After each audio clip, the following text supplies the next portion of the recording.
O cara a cara de hoje é com um milionário que gosta de contar o seu dinheiro e até anda com um maço de dólares no bolso para isso mesmo. Tem 47 anos, é mineiro, divorciado, pai de 3 filhos, médico e conselheiro best-seller.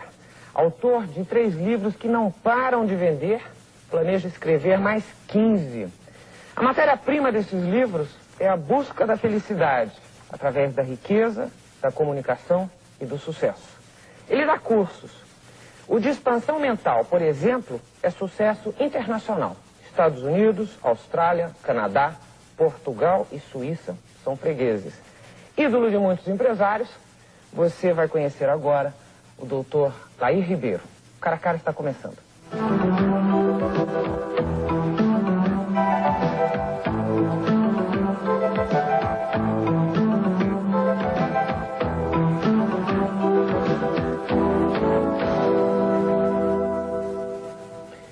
Se você não gosta de você mesmo, como é que vai convencer os outros a gostarem?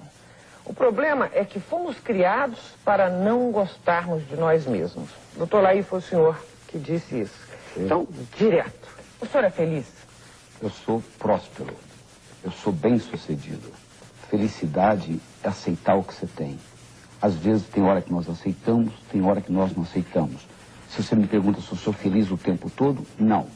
Mas eu acho que o mais importante do que ser feliz no mundo, Marília, é você fazer uma contribuição para o universo, mesmo às vezes acarretando certa infelicidade da sua parte. O indivíduo veio aqui só para ser feliz. O indivíduo veio aqui, o ser humano veio aqui para fazer uma contribuição, para marcar uma diferença. E às vezes para marcar essa diferença dá trabalho, é difícil, não é simples. Aliás, o que é que caracteriza a felicidade, né? Porque o senhor diz, às vezes a gente é feliz, às vezes não, às vezes eu sou feliz, às vezes não. O que é exatamente felicidade? Nós fazemos a diferença entre felicidade e sucesso. Sucesso é conseguir o que você quer. Felicidade é querer o que você conseguiu. Não é um jogo de palavras, não. Você ser feliz é só você aceitar o que você tem. Isso não lhe impede de almejar outras coisas na vida. Só que as pessoas, de um modo geral, confundem uma coisa com a outra. E a história vai mais ou menos assim. Quando eu me casar, quando eu tiver filhos, quando eu me divorciar. E o indivíduo passa pela vida igual um gato passa... Sempre na expectativa. Sempre na expectativa. Agora, em contraponto, quando o senhor diz que o senhor, gostando do que tem, esse é um estado de felicidade, não, o senhor estaria caracterizando as pessoas acomodadas, assim ou não? Não. Pessoas acomodadas seriam felizes, então? Não, eu digo o seguinte, você pode colocar o seu futuro em 2 modos. Você pode ter as suas metas como possibilidades, ou você pode ter as suas metas como expectativas. Se você tem as suas metas como possibilidades e elas não ocorrem, elas continuam sendo possibilidades na sua vida. Se você tem as metas como expectativas e elas não ocorrem, você fica frustrada. Sim. Então, essa diferenciação que eu faço intelectualmente, você perguntar, você pratica isso no seu dia a dia? Eu faço melhor, eu não sou perfeito. O nosso trabalho, o trabalho que eu faço, na realidade, é um trabalho de aumento de inteligência. Eu trabalho com aumento de QI. A pessoa sendo mais inteligente, de um modo geral, a vida fica mais fácil. Não necessariamente significa que fica mais feliz. Porque à medida que você aumenta a sua inteligência, você começa a ter problemas que você não tinha antes. Por exemplo, os indivíduos vêm aos nossos cursos, não têm nenhuma preocupação com a ecologia. Depois de abertamente e ter uma perspectiva maior do universo, ele sai de lá com problemas que ele não tinha antes. Eu não quero falar desses cursos agora, eu quero falar mais pra frente. Eu ainda quero falar muito, ou um pouco, em profundidade do senhor. O senhor diz que nós somos criados errado. Somos quem? Nós da cultura judaico-cristã ou a humanidade como um todo? Bom, do que eu conheço, a humanidade como um todo. Porque os nossos pais, nas melhores das intenções, eles começam a criar limitações pra gente. Não faça isso, não faça aquilo, não faça aquilo. E os estudos mostram que até a idade de 8 anos você recebe 100 mil nãos. Microgravadores colocados em orelha de crianças de 4 anos de idade escutam o seguinte, para cada elogio, 9 repreensões. A psicologia moderna mostra que para cada repreensão que você tem, você precisa de 7 elogios para cobrir uma repreensão. Ora, se você recebe 9 repreensões para cada elogio, imagine como é que a sua autoestima vai. E eu acho que o grande problema da humanidade hoje é baixa autoestima. Quer dizer, é curioso isso. Quantos elogios para substituir uma repreensão? Eu estou falando em crianças de 4 anos de idade. Gravadores colocados e analisados, para cada elogio recebe 9 repreensões. Quer dizer, agora, a psicologia... desde os 4 anos, quer dizer que o ser humano não foi feito mesmo para lidar com rejeição, é isso? É verdade. Tanto é que se você, bebês recém-nascidos, se for rejeitado, se eles não tiverem amor, eles não conseguem crescer. Hoje está provado que o contato de um ser humano com o outro é fundamental, principalmente no começo da vida. Aquelas crianças que tiveram problema de adoecer logo depois do nascimento, tiveram que ficar isoladas em berçários, elas têm um problema neurótico sério, que às vezes fica a vida inteira trabalhando para compensar, porque quando você tem um trauma no seu cérebro, esse trauma é no corpo todo, porque ele é mental, ele é na mente, a mente não está só dentro da cabeça, não. Então fica uma memória celular daquilo que ocorre com você. Então quando nós fazemos o trabalho, nós temos que fazer o trabalho não só mental, mas também a nível de terapia corporal, para tirar isso do DNA. E o senhor que é tão resolvido, digamos, que muito provavelmente, sabendo lidar com tudo isso, é mais feliz que a maioria das pessoas. Que tipo de infância foi a sua? A mim, eu nasci e fui criado em Juiz de Fora, nasci em Juiz de Fora, até os 5 anos de idade eu morei em uma fazenda, meus pais eram fazendeiros, eu não tinha, o próximo vizinho meu, acho que ficava 1,5 km, eu aprendi a brincar comigo mesmo, a criar meus próprios... Filho único? Até a idade de 5 anos. Com 5 anos de idade eu tive um irmão, que hoje é médico também, mora nos Estados Unidos, mas por sinal nasceu no mesmo dia do aniversário que eu tenho, 6 de julho, nós somos 2 filhos, e todos os 2 têm o mesmo dia de aniversário. Mas até os 5 anos de idade eu vivi uma infância praticamente sozinho. Então eu tive que expandir a minha imaginação, porque eu morava na fazenda, na roça, eu não tinha nenhum vizinho, eu não tinha ninguém por perto. Tinha pais amorosos? Tinha, principalmente avós amorosos. Eu me lembro muito bem da minha infância, meus pais foram amorosos. Mas mais do que os meus pais, eu acho que meus avós foram amorosos. Eu sendo o primeiro neto, durante 5 anos, eu fui o filho deles. E tanto é que eu chamava a minha mãe de Manhoca e chamava minha avó de Manhoca e meu avô de Papaiadinho. Então, e eles chamavam o senhor como? De Lair. De Lair mesmo? De Lair mesmo. Agora, quer dizer, o senhor foi, digamos, solitário, mas não rejeitado? Fui solitário, mas não rejeitado. Você pôs direitinho. Agora, o senhor foi casado 2 vezes e hoje em dia, que eu saiba, está sozinho. Eu não estou sozinho, mas não estou casado. Não está casado? Mas nessa sua trajetória de sucessos, por que seus casamentos não são bem-sucedidos? Eu pergunto isso para todo mundo. Eu acho que o maior desafio que existe na face da Terra, Marília, são 2 indivíduos de sexo opostos se relacionarem. E à medida que eu estudo, inclusive nós temos um curso de diferenças entre o homem e a mulher, porque os homens são do jeito que são, onde nós mostramos essas diferenças, mostrando que nós aprendemos a celebrar. Eu não estou no processo de aprender. Se perguntar se eu sou especialista, não sou. Mas eu aprendi muito com os meus 2 casamentos, eu acho que foi uma experiência muito grande, muito boa de vida. Se tivesse que passar por elas de novo, eu passaria. Mas eu acho que nós crescemos em direções opostas. Acontece com os casais, nós somos pessoas dinâmicas, todos nós. Você não consegue pisar no mesmo rio 2 vezes. Se você pisar no rio, quando você tirar o pé, quando você pisar de novo, já não é a mesma água, aquela já foi embora. Você não consegue conversar com a mesma pessoa 2 vezes. Se eu encontrar com você daqui a 1 mês, não é a mesma Marília. Você teve experiências diferentes, eu tive experiências diferentes. Então nós podemos crescer em posições diferentes, em situações diferentes. E os nossos interesses podem mudar. Então o desafio do marido e mulher é um desafio muito grande. A nossa intenção, inclusive, é aprender mais com isso. Nós vamos começar a dar curso para casais. O senhor gostou de casar ou não? Gostei de casar. Gostou de estar casado? Gostei de estar casado. E o senhor sabe por que eles não deram certo, esses casamentos? Afinal, objetivamente, quer dizer, tirando a ideia de que homem e mulher... homens e mulheres são bichos diferentes, que evoluem eventualmente em diferentes direções, objetivamente, o que é que atrapalhou? Eu não colocaria as palavras que você colocou, que eles não deram certo. Eles deram certo enquanto eles deram certo. Certo. Só que eles não deram certo para sempre. E eu acho que hoje em dia há uma mudança de paradigma, você não precisa dar certo para sempre. E isso é uma mudança de perspectiva. Se nós usarmos o paradigma antigo, que você tinha que casar com alguém e viver a vida inteira com aquela pessoa, aí não deu certo. Mas se você usar o paradigma de que você se relaciona com a pessoa até um certo ponto, que o relacionamento é mútuo, e ambos estão se beneficiando, e quando chega um ponto que não é essa troca, tem que refazer, ou você sabe, chega um ponto, existem situações onde você chega a um ponto chamado point of no return, que você chega à conclusão que é preferível você parar ali do jeito que está do que tentar recomeçar. Sobre esse paradigma, eu acho que os meus casamentos foram extremamente válidos e eu, se tivesse que fazer de novo, eu faria exatamente do jeito que fiz. Aliás, dizem que as boas histórias, dizem não, a gente sabe, as boas histórias têm princípio, meio e fim, não é isso? É verdade. O senhor tem 3 filhos e eu li em algum lugar que uma filha o senhor considera superdotada. Isso porque a sua educação teria começado ainda na barriga da mãe. Como é que é isso? Bom, primeiro eu gostaria de dizer que todos os meus 3 filhos são extremamente inteligentes. Eu tenho um filho com 23 anos de idade se formando em medicina. Eu tenho uma filha que vai fazer 20 anos que já é empresária, já cuida da vida dela. A terceira, que tem 11 anos, se beneficiou mais porque eu me dediquei aos últimos 16 anos ao aumento de inteligência.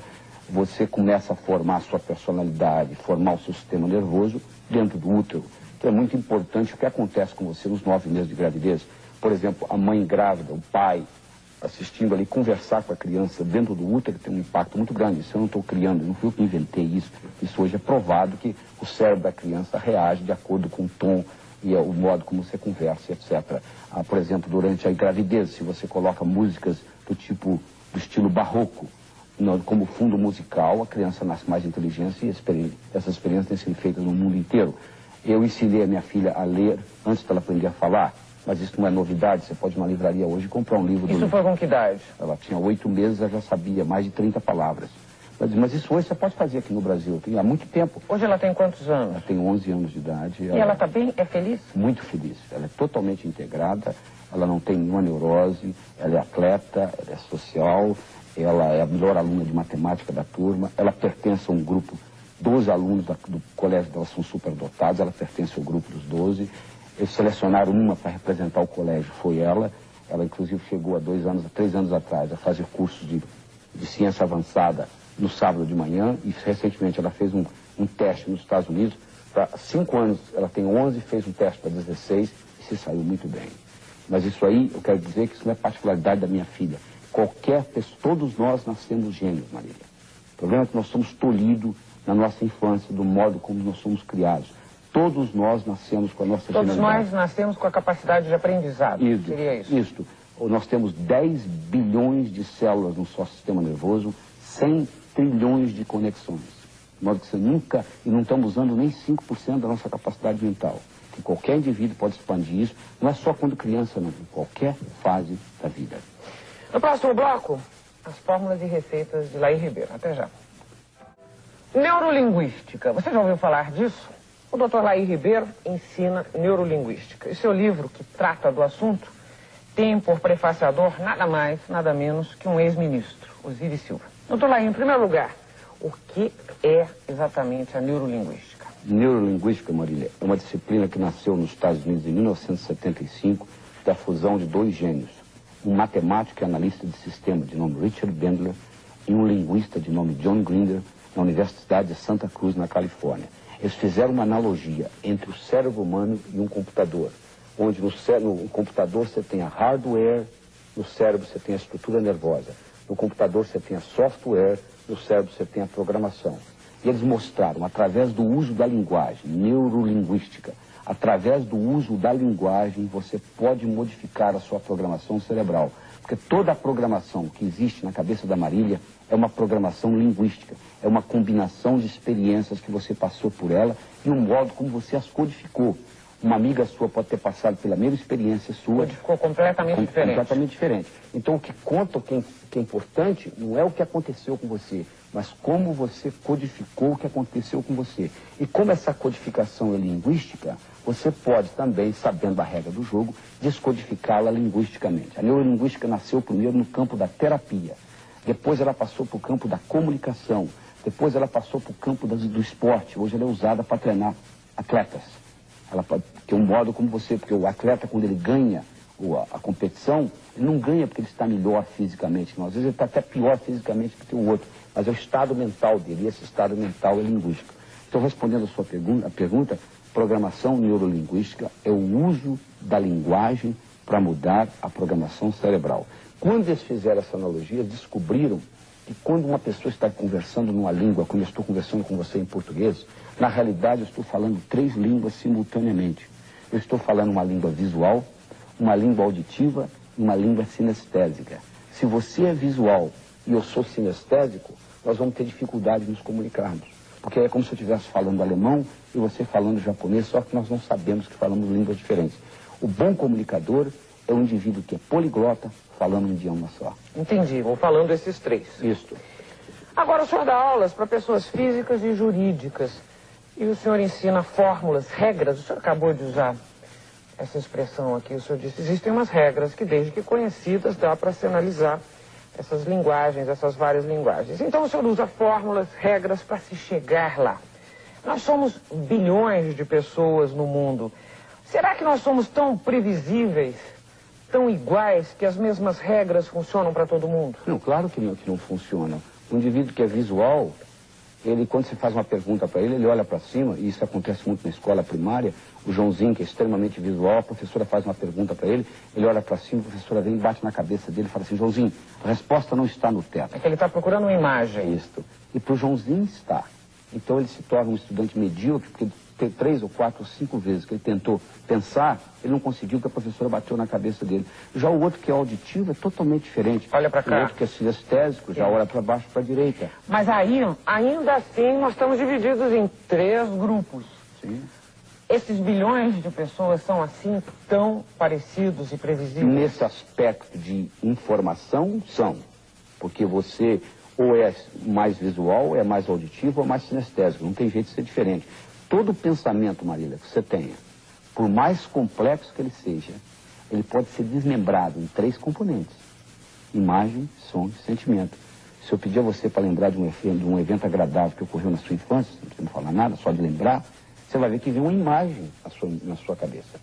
Essa imagem vem acompanhada ou não de som, dependendo se está no mar, dependendo se está o vento, o barulho da cachoeira, ou uma música, e a sensação agradável. Se você começar a desmembrar todo o pensamento, por mais complexo que ele seja, ele é uma composição desses elementos. Então faz uma sintaxe, que nós chamamos, uma ordem.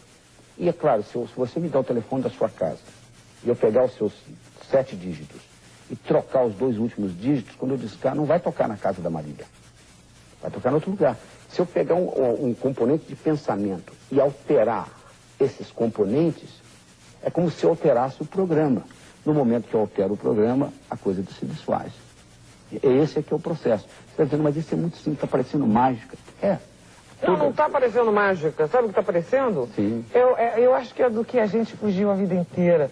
A gente passa a vida buscando uma individualidade e, de repente, me parece que a gente é como as formigas mesmo. Existem umas regras, a gente se divide. A gente é muito previsível, é isso. Mas acontece o seguinte, mulher, nós todos somos iguais dentro da nossa essência. Nós não temos diferença. Nós estamos feitos à imagem e semelhança do Criador. É como se fosse um oceano espalhado em pingos d'água. Não tem muita diferença. Então, um indivíduo que passa a vida inteira, por exemplo, perguntando quem sou eu, os filósofos gastaram anos e anos fazendo essa pergunta, ninguém consegue descobrir, porque a essência da essência... O sentido da vida? Qual que é o sentido da vida? Eu não consegui responder, o senhor conseguiu? Também não. Uma coisa eu consegui responder, que nós estamos aqui com uma finalidade.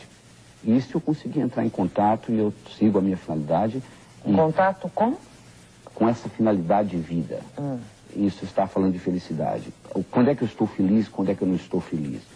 Eu me faço feliz, eu me sinto feliz quando eu estou em congruência com a minha missão de vida que eu vim fazer, que eu descobri para mim. Quando eu estou em harmonia com essa missão de vida, eu me sinto feliz. Agora, se você me perguntar, você está em harmonia com essa missão de vida 24 horas por dia? Claro que não. Se você for na Índia e pegar um guru, daquele que fica meditando 24 horas por dia, ele está em harmonia com o universo 24 horas por dia. Você podia dizer, ele está feliz, tá, mas também ele só faz isso.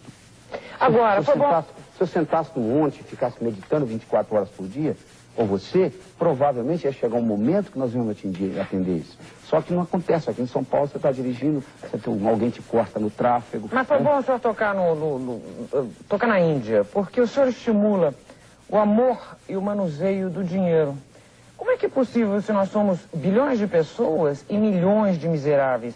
Aliás, é impossível ser pobre e feliz? Não, isso eu não sei te dizer. Essa pergunta eu não sei te dizer. O que eu sei lhe dizer é o seguinte, que prosperidade é um direito do ser humano, que todo mundo deveria de ser próspero. Porque se todo mundo fosse próspero, nós estaríamos preocupados com outras coisas além de dinheiro. Eu quero que você entenda o seguinte, apesar do livro que eu escrevi ser prosperidade, fazendo amizade com o dinheiro, não usando dinheiro para fazer amizade não, fazendo as pazes com o dinheiro, apesar de ter essa terminologia, o livro é altamente espiritual. Se você leu, você sabe disso. É altamente espiritual. O que eu quero mostrar é o seguinte, que todo mundo tem direito de manifestar riqueza na vida. Porque riqueza, o único valor que o dinheiro tem é que o dinheiro lhe permite fazer coisa que o dinheiro não compra. Mas você tem direito de descobrir isso por conta própria, não acredito em ninguém nisso não. Do momento que você resolveu essa parte, você vai se preocupar com coisas mais importantes na vida. Mas o que existe no mundo, e principalmente no Brasil, é um conceito seguinte, o indivíduo não pode ser rico. Entendeu? Se o indivíduo é rico, ele é desonesto, ele é corrupto. Não, é que grande parte das vezes isso é verdade mesmo, eu espero que a gente mude isso. Eu também porque espero. Na Suécia, ser próspero, todo mundo é próspero. Não, eu também na espero. Suécia, todo Agora, mundo é próspero. E fora, quer dizer, tirando a parte do conseguir dinheiro desonestamente, que eu acho que em qualquer sociedade isso é possível, acontece, é passível de acontecer. Aqui no Brasil, recentemente, aconteceu muito abertamente, por isso se fala muito disso. Nós temos também um enorme contingente de pessoas que não conseguem enriquecer. E que não é que tenham vergonha ou lidem mal com o dinheiro, mas que vivem numa sociedade realmente injusta, mal resolvida, que não consegue chegar lá. Então eu fico pensando se é impossível ser feliz. Mas, Marília, eu não concordo com você em absoluto. Nos nossos cursos vem pessoas, por causa de eu fazer esse tipo de curso, de apresentação, vem pessoas que começaram extremamente humildes. Um era trocador de ônibus, hoje é um multibilionário, honestamente. O outro era contínuo de banco. Eles vêm e dizem, ó, eu sei o que o senhor está falando, porque eu já estive lá. E eu mostrei, eu fiz uma diferença. Então, o que acontece é o seguinte, existe uma coisa chamada drift, que eu chamo, é a boiada. A maioria segue a boiada. Quando você tem uma boiada, um boi olha no traseiro do outro. Se um boi cair no buraco, o outro cai atrás, o outro cai atrás. O cavalo já não é a mesma coisa. Se um cavalo cair no buraco, o outro não cai atrás.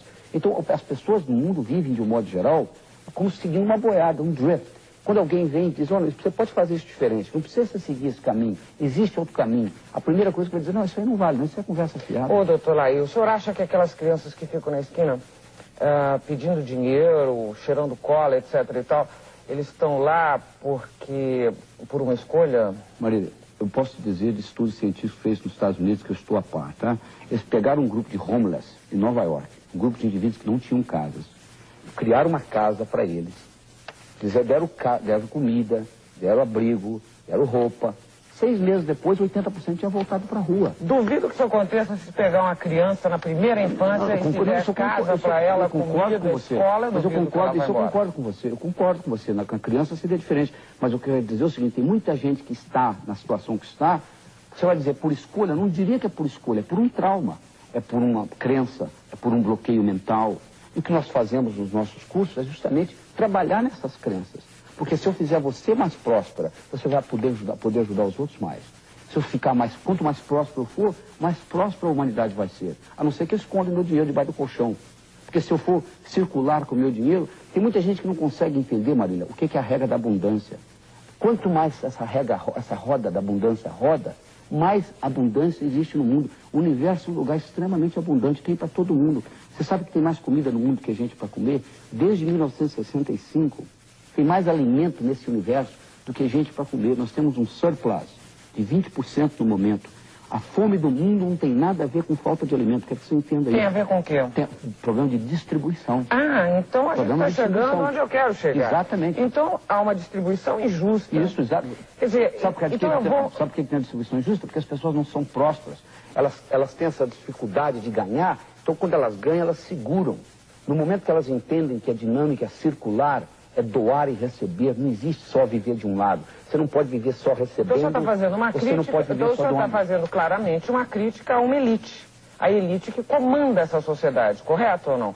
Aos administradores dessa sociedade. Eu não estou fazendo crítica a ninguém. Não, é porque eu estou querendo chegar nos coitadinhos que não têm mesmo oportunidade. Mas enquanto você continuar chamando eles de coitadinhos, o que você tem que dar para eles não é o peixe. Você tem que ensinar para eles a pescar. Mas não há, para fazer isso, agora, mas não há como, doutor Laí, não há como. Bom, por que não há como? Se na Suécia por exemplo, o senhor disse do torneiro que foi lá e ficou bilionário, o senhor disse... Quantas pessoas podem no Brasil ir ao seu curso? Estou falando dos miseráveis. Quantas são alfabetizadas para poder acompanhar o curso? O meu curso não é para pessoa que não é alfabetizada. Eu fiz uma proposta de trabalho.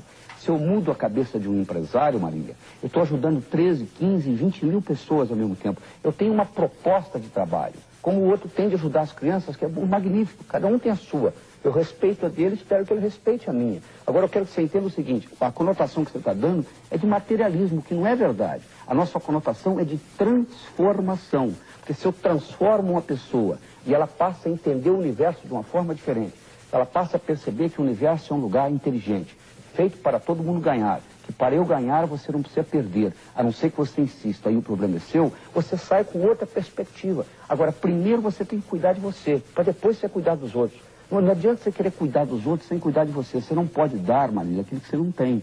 Se você não tem amor para com você, se você não tem respeito para com você, se você não tem sinceridade para com você, você não pode dar sinceridade para os outros. Primeiro você satisfaz a Marília, depois você vai satisfazer os outros. Esse é que é o grande problema.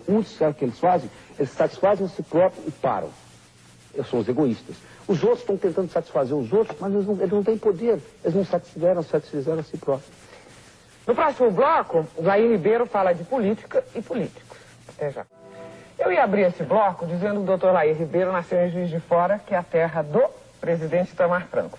Mas ele já disse no bloco anterior que ele é de Juiz de Fora. Então eu quero abrir tocando num assunto que não deu tempo de tocar no bloco anterior. Como é que fica a providência divina no seu universo? Existe uma vela para o anjo da guarda, ou um Deus me ajude, um graças a Deus no seu mundo ou não? Claro que existe.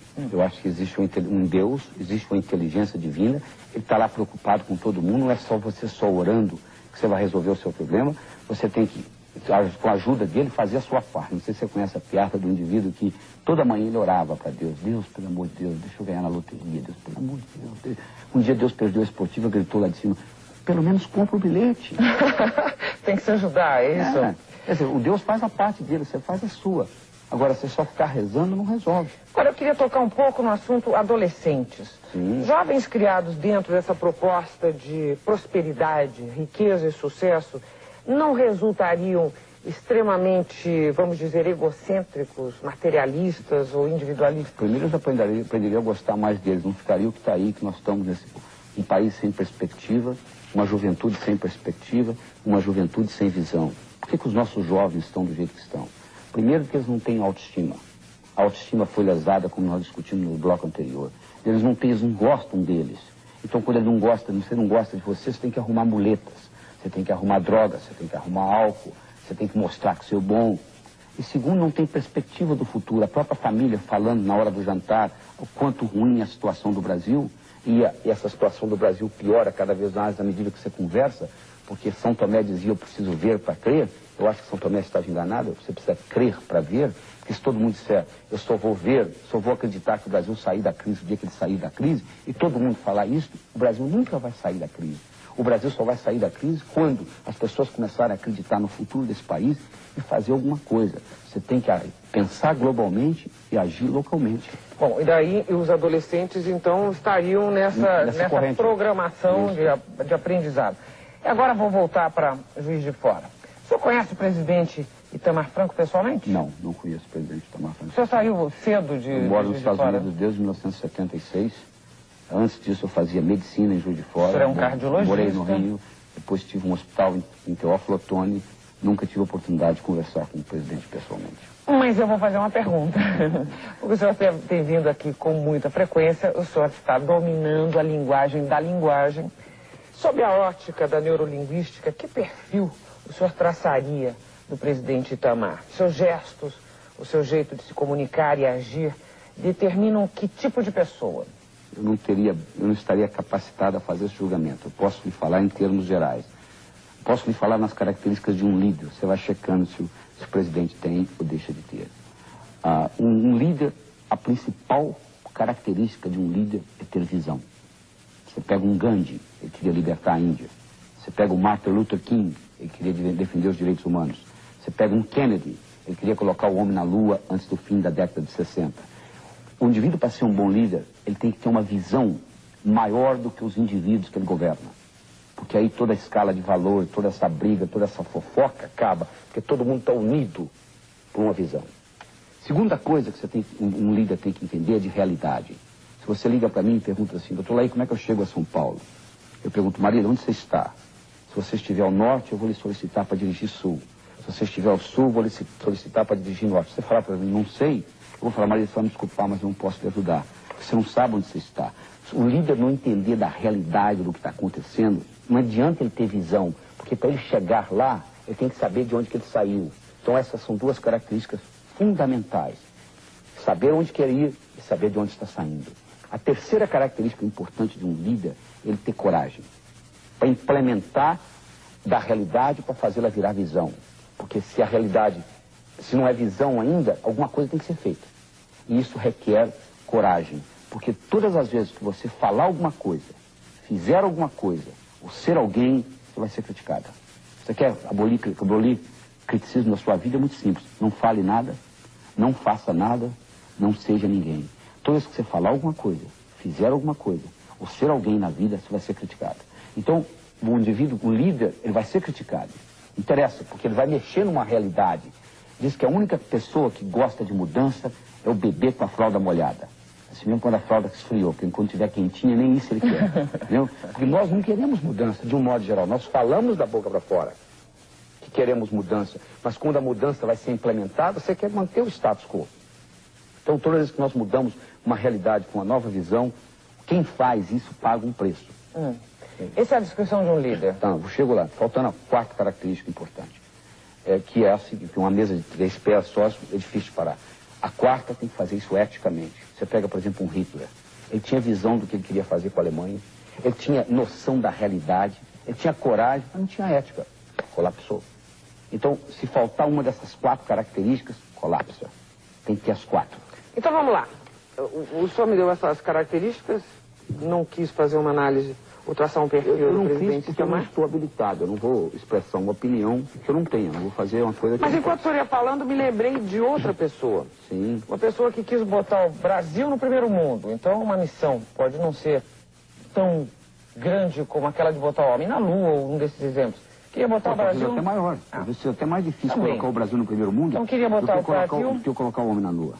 Queria colocar o Brasil no primeiro mundo. Segundo, tinha consciência de onde vinha, usou isso, inclusive, para chegar lá.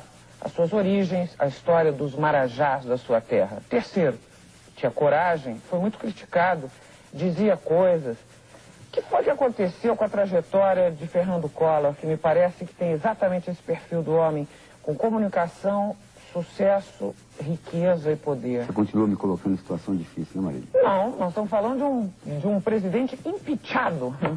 Talvez tenha faltado ética na história, né? Mas eu não sei, a história vai dizer, eu não posso julgá-lo porque eu não sei dizer. Mas se você está falando que tinha as 3 características, você deixou a 4ª fora? Não, eu fui citando, eu queria que o senhor dissesse. Eu não sei dizer, a história vai dizer, eu acho que o tempo vai dizer isso. Eu não estou capacitado a dizer isso, mas a história vai dizer isso, eu posso lhe garantir. Nós vamos saber isso daqui 3, 4, 5 anos com garantia. Ainda há pouco eu disse que o ex-ministro Osiris Silva prefaciou seu livro. Sim. Eu gostaria de saber se o senhor tem muitos políticos como alunos. E o que o senhor ensina para eles? Aliás, por exemplo, o que é que o senhor recomendaria para os próximos candidatos à presidência da República? E eu estou sendo absolutamente pragmática, não estou pedindo um conselho para este ou para aquele. Certo. O Osiris Silva prefaciou meu livro, muito me honra, mas ele não me prefaciou o livro como político, ele me prefaciou como superintendente da Embraer. Eu fiz um trabalho de estrutura com o grupo dele, com 140 diretores, num hotel fazenda, fazendo uma dinâmica de grupo para trabalhar nos problemas da Embraer. E, segundo ele, ficou impressionado com o modo como nós fizemos isso, parece que teve efeito para ele, e ele, por causa disso, ele prefaciou. Agora, se você me perguntar, essa tecnologia tem impacto num político? Claro que tem. Qual o valor de uma moeda de ouro no fundo do Oceano Atlântico quando ninguém consegue chegar lá? Vale nada. O que adianta o indivíduo ter boas ideias, ter boas visões, entender de realidade, ser ético, ter coragem, mas não saber comunicar essa ideia para o povo? Comunicação é fundamental, é essencial. Nós vivemos dela. Então, isso, na neurolinguística, ajuda profundamente pelo seguinte: o que eles fizeram, eles pegaram 100 bons comunicadores nos Estados Unidos e analisaram um por um, entrevistaram um por um. Por que você é um bom comunicador? Cada um tinha uma desculpa diferente. É o modo como eu fui criado, é o modo como meu pai me tratou, é a oportunidade que eu tive. Por eles fizeram um videotape desses indivíduos trabalhando, eles descobriram coisas comuns a esses indivíduos que agora podem ser transferidas de um cérebro para outro. Por exemplo? Por exemplo, o que eu disse no começo, se eu perceber que você é visual, e eu começo a usar vocabulário visual, eu me comunico melhor com você. Se eu percebo qual é a sua postura, o modo como você coloca seu corpo, e eu numa imagem espelho, eu coloco parecido com você, a nossa comunicação melhora. Se eu vou numa reunião de sindicatos, representando a minha companhia, eu não vou aparecer lá de gravata e abotoadura de ouro. Eu vou sem gravata, sem paletó, com a camisa desabotoada, porque nós gostamos de pessoas iguais a gente. Você pega a sua melhor amiga, o seu melhor amigo, ele tem várias coisas em comum com você, por isso que ele é seu melhor amigo. Nós gostamos de pessoas iguais a gente. Se na comunicação eu conseguir fazer com que eu fique semelhante a você, que você passe a gostar mais de mim. Então isso ajuda na política? Claro que ajuda. O nosso livro Comunicação Global, aumentando sua inteligência interpessoal, está sendo adotado nas faculdades de comunicação por causa disso. Então, você pode aumentar tremendamente. O interessante é que a comunicação não se dá na palavra. O poder da palavra de se comunicar representa 7% do poder de influenciar. E aí, os candidatos a presidente da República, o senhor aconselharia o quê? E curioso, né? Porque é muito fascinante o material com que o senhor lida, porque é tão claro, né? É tão claro, é tão possível, e ele propicia uma comunicação melhor, mas de repente pessoas, como é que eu vou colocar isso? Está tendo dificuldade, né? Sabe como? Porque a gente pode ter um grande blefe como o grande comunicador. Nada encobre a verdade, Marília. Nada encobre a verdade. Tem certeza? Tem. Você não pode enganar muita gente durante muito tempo. Nada encobre a verdade. Essa tecnologia que nós ensinamos é uma tecnologia de refinamento. O que não parece com dono é roubado, não adianta. Você pode melhorar uma essência que você já tem, mas nada encobre a verdade.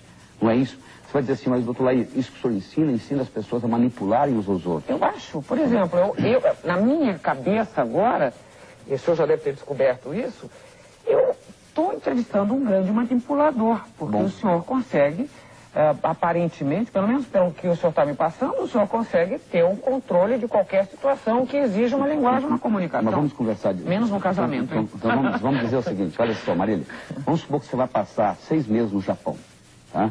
Eu encontro com você na rua e pergunto, Marília, o que você está fazendo ultimamente? Doutor Laí, eu estou indo passar 6 meses no Japão, estou estudando japonês. Você está planejando manipular os japoneses, né? Não. Eu estou, então, aprendendo japonês porque é a língua que se fala lá. Pois bem, existe uma língua para o cérebro, tá? O cérebro conversa numa linguagem. A metodologia que eu ensino é a linguagem cerebral. Uma faca, Marília, é uma faca. Você pode usá-la para passar manteiga no pão, ou você pode usá-la para matar alguém. A faca é uma faca. Intrinsecamente, ela não é nem boa nem ruim. Ela é uma faca. A tecnologia da programação neurolinguística aplicada à comunicação é uma tecnologia. Você pode usá-la para manipular os outros, ou você pode usá-la para ajudar a humanidade. O problema é seu. Uma coisa que eu posso lhe deixar claro é o seguinte, a vida é um eco. Tudo aquilo que você emite, volta para você. Se você não gostar do que você está recebendo, presta atenção no que você está emitindo. Tem gente que vai manipular com a tecnologia? Claro que vai, do mesmo jeito que tem gente que pega uma faca e mata os outros. Por causa disso, nós vamos deixar de vender faca no supermercado? Não.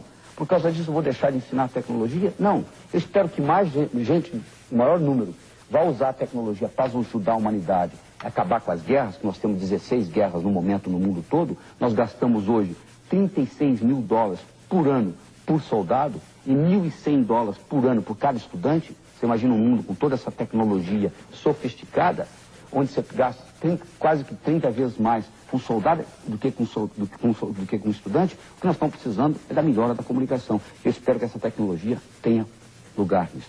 Uma palavra para os candidatos à presidência da República. Um conselho em uma palavra para os próximos candidatos à presidência da República. Faça aos outros aquilo que eles gostariam de ser feitos a eles, e não aquilo que você gostaria de ser feito a você. Isso chama a regra da platina. Se eu lhe convidar para vir à minha casa, eu não vou te oferecer galinha frita que eu gosto. Vou perguntar o que a Marília gosta. Sim. E eu posso traduzir também numa linguagem mais simples. Tudo que você faz volta para você, é isso? Não, tudo que você faz volta para você. Mas se eu quero agradar você, eu tenho que fazer uma coisa que agrade a Marília, não que agrade o Laí. Pois é, mas estou dizendo... Porque você sabe que na Bíblia tem uma lei que diz assim, faça aos outros aquilo que você gostaria que fosse feito a você. Eu acho que está furado. Faça aos outros aquilo que você gostaria que eles gostariam que fosse feito a ele. O masoquista gosta de apanhar, se quer agradar, bate nele. No próximo bloco, o futuro por Laí Ribeiro. Até já. Os dois maiores vendedores de livros do Brasil são, digamos, guias espirituais. Paulo Coelho, na linha mística, com alquimistas e profetas, e Laí Ribeiro, na linha racional, com Capital e capitalistas. O senhor já leu algum livro do seu concorrente, Paulo Coelho? Bom, eu não acho que o Paulo Coelho seja meu concorrente. Não, eu tô fazendo uma brincadeira, porque ambos são best-sellers. Ele faz um trabalho muito bonito, eu respeito o trabalho dele, meu trabalho é totalmente diferente, eu trabalho com a parte científica. Eu acho que existe um lugar para o misticismo, existe um lugar para o senhor já leu os livros dele? Eu já li o livro Alquimista, gostei. O senhor recomendaria aos seus, vamos chamar de fiéis ou não? Bom, eu não tenho fiéis. Recomendaria, eu acho que leitura, de um modo geral, é importante. Contanto que a leitura não leve ao vício e não leve ao crime, é importante. Eu acho que existe essência no livro dele que pode ajudar as pessoas. Bom, o senhor é do signo de Câncer, está às vésperas de completar 48 anos. Sim. O senhor já fez seu mapa astral? O que o senhor pensa da astrologia? Eu acho que a astrologia, Marília, é ciência. Hoje você não pode dizer eu não acredito em astrologia. Não existe isso.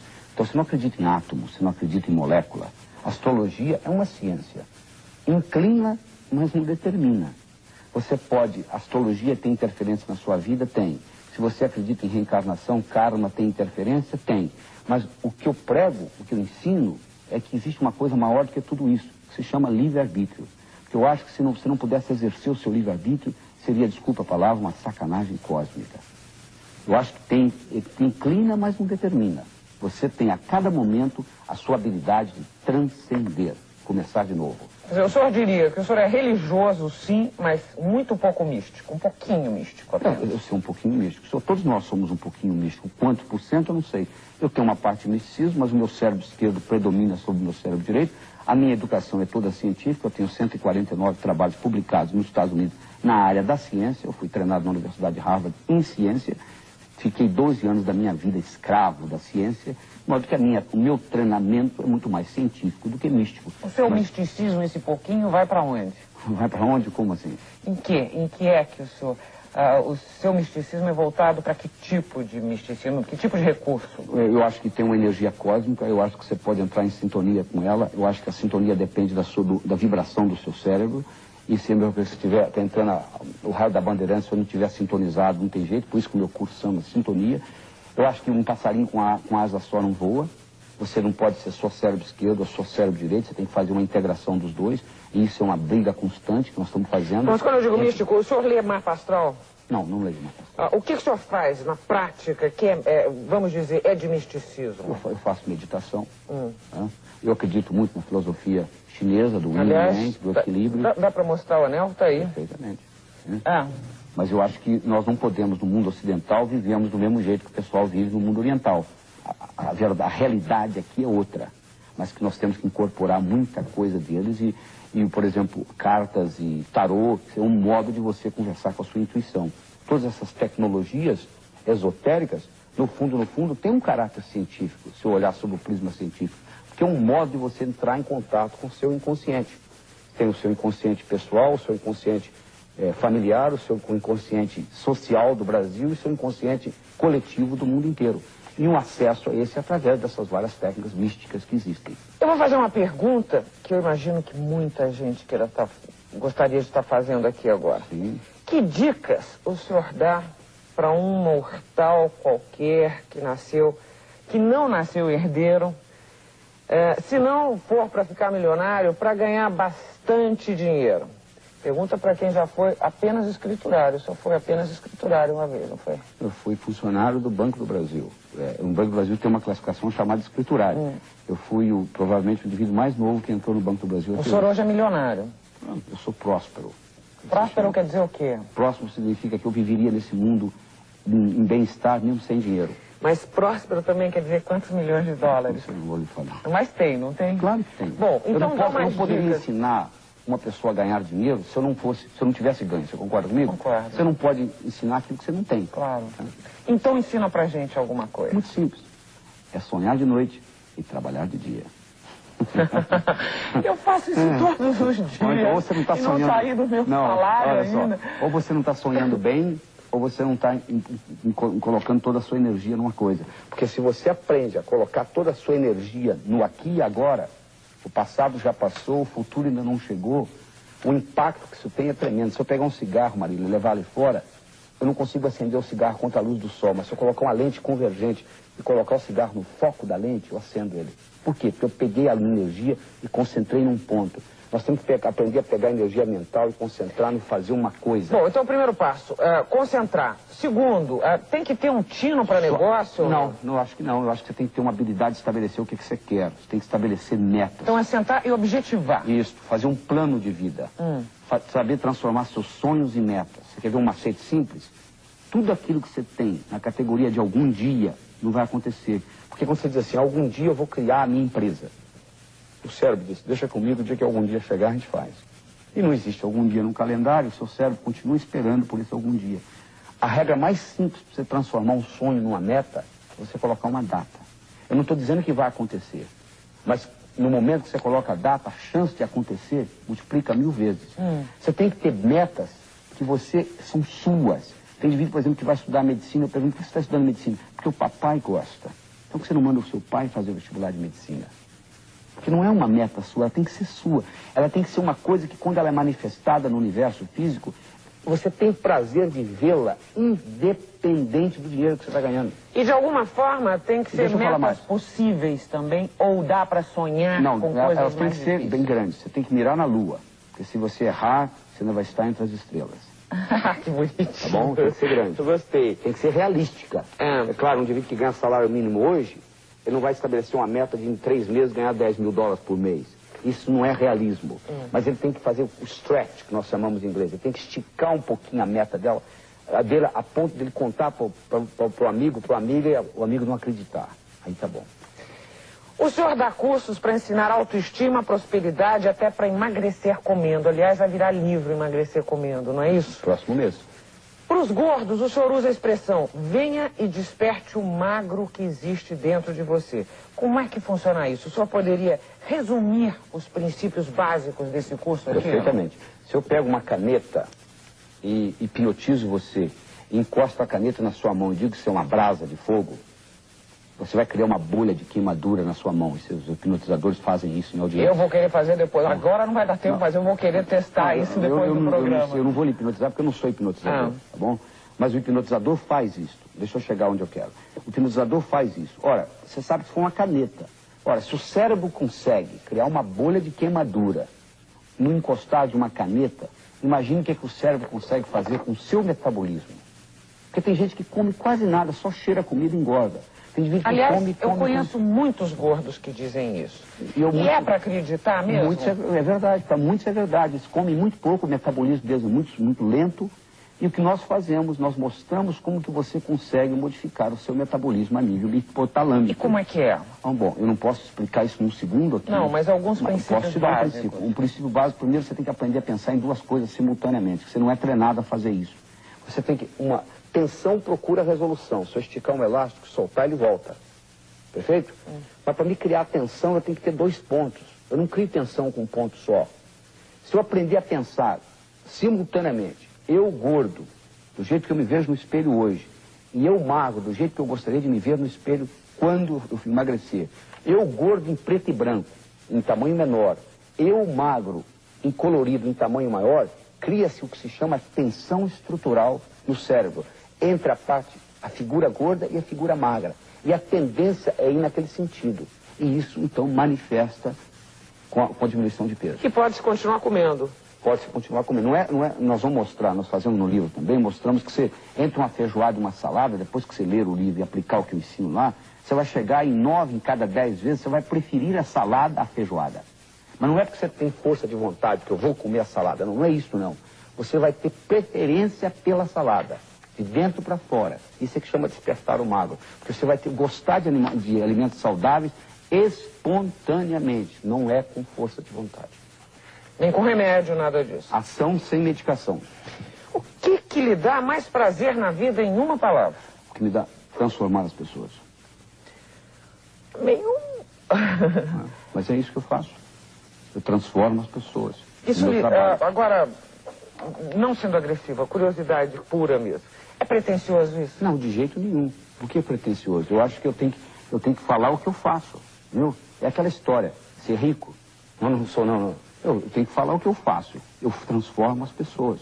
e transformando as pessoas, eu continuo me transformando a mim mesmo. E podem outras pessoas de fora transformá-lo também? Claro, eu aprendo com os meus estudantes o tempo todo. Isso não existe o cheguei, isso não existe. É uma dinâmica, estou sempre me transformando. Em cada curso de sintonia que eu dou, que são 39 horas de trabalho, 12 no primeiro dia, 17 no segundo e 10 no terceiro, eu me transformo com eles. Eu estou numa constante evolução. Existe uma palavra japonesa que diz que é Kaizen. K-A-I-Z-E-N. Significa melhora constante. Hoje, melhor do que ontem, pior do que amanhã. Desculpe. Tudo bem. Próximo bloco, bate-bola. Bate-bola, jogo rápido com o médico neurolinguista Dr. Lair Ribeiro. Uma palavra do bem. Uma palavra do bem, transcendência. Uma palavra do mal. Uma palavra do mal, inveja.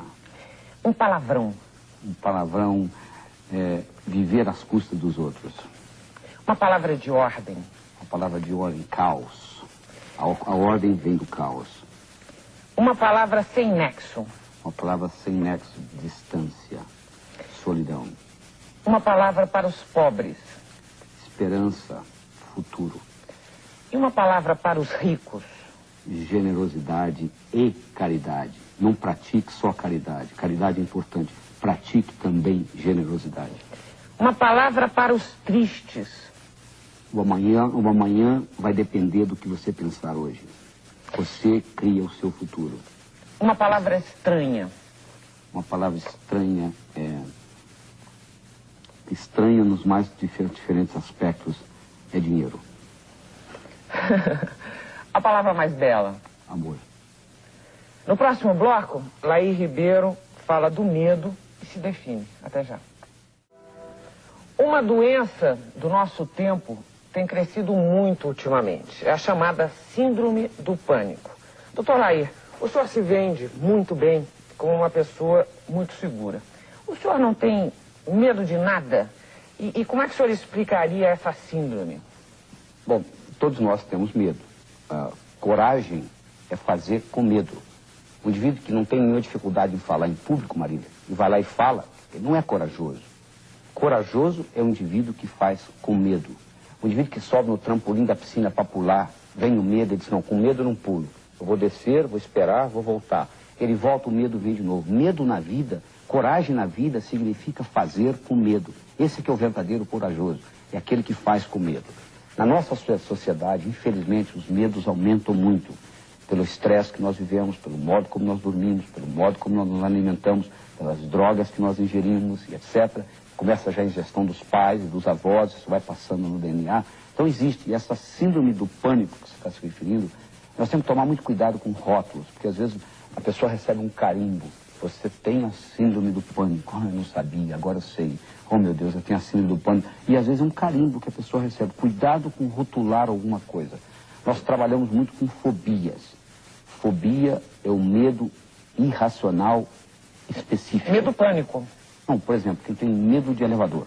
Não, a síndrome do pânico que você se refere, a pessoa tem medo de várias coisas. Eu sei, mas estou dizendo, uma fobia é um medo pânico. É um medo pânico, é um medo específico, irracional. Você pode conversar com a pessoa e dizer, ó, nunca ninguém morreu no elevador, é um lugar seguro, tranquilo. Não adianta, a pessoa não entra no elevador.